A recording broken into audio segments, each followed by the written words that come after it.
Bonjour à tous, c'est le live de Newstank, les infos de la semaine.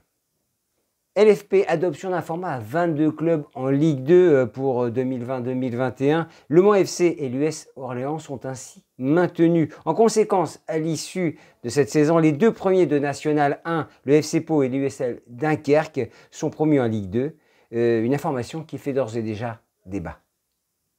Un rendez-vous Newstank, crise sanitaire, quel impact sur le marché des droits TV? C'est notre webinaire, le webinaire que nous organisons le mardi 26 mai à 16 h avec Livestorm comme plateforme de dialogue. Ce sera donc de 16 h à 17 h. Le 26 mai, je vous le disais, seront présents à ce séminaire Philippe Bailly, le président du cabinet NPA Conseil, Pierre Mas, consultant et auteur du livre Le business des droits TV du foot, Arnaud Simon, directeur général d'In and Out Stories, société de conseil pour les organisations, et à la modération de la rédaction de Newstank, Aurélien Sadrin.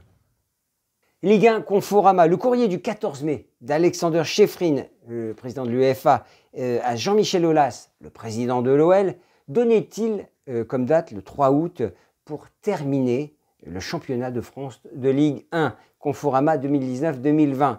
Cette échéance était en fait recommandée, c'est important, et provisoire, et non pas officielle, souligne Alexander Chefrin de l'UEFA. Innovation, un transport aérien sûr et confortable pour les clubs avec un studio à bord. C'est la proposition du président de Sportsliner, Graham Waters, qui vient de lancer un service pour transporter de manière sécurisée et confortable les clubs de football européens qui participent aux principales compétitions de l'UEFA.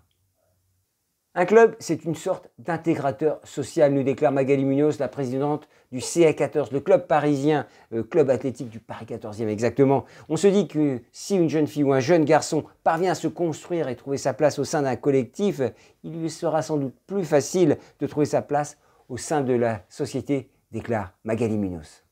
Paris 2024, il est hors de question d'imaginer de décaler les Jeux d'un an, selon Mathieu Hanotin, conseiller départemental de Seine-Saint-Denis. Le Covid-19 ne nous a pas fait perdre de temps. Pour l'instant, il n'y a pas d'alerte majeure, déclare le conseiller départemental chargé des sports et grands événements au conseil départemental. Il s'exprimait lors d'un webinaire organisé par Newstank intitulé « Paris 2024, état des lieux du projet olympique ». Voilà, c'était les infos de la semaine. À bientôt.